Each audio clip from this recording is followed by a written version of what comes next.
की भी वो कथा ना जाए।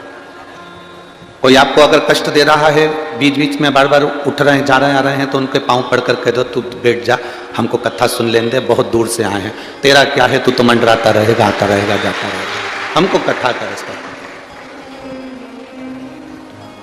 देव और महादेव में अंतर कितना है, देव और महादेव क्या कर सकते हैं, वो समझने वाला विषय है।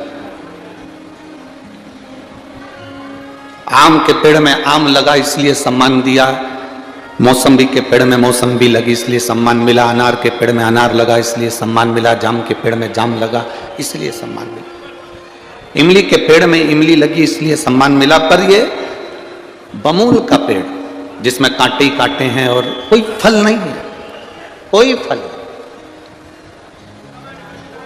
ये बमूल का पेड़,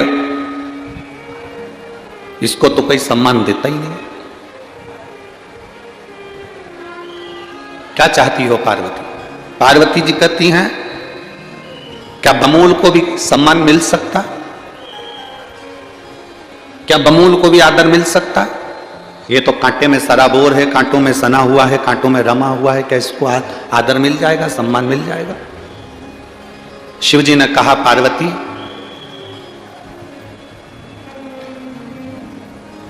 मैं क्या वर्णन करूं।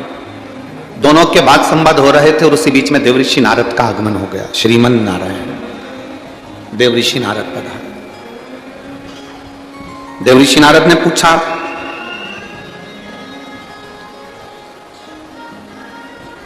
आज देवी और देव में क्या बात हो रही है?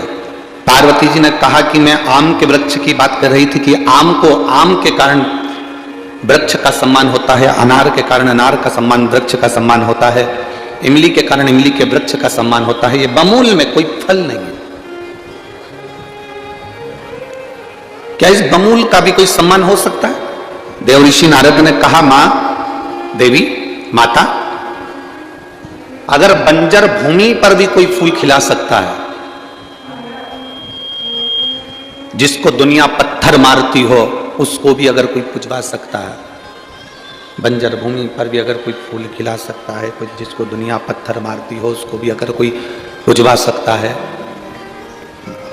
घोड़े पर भी अगर कोई महल बनवा सकता है, तो वो केवल एक है, नारद जी कहते हैं वो देवाधिदेव महादेव है, उसके सिवा कोई नहीं।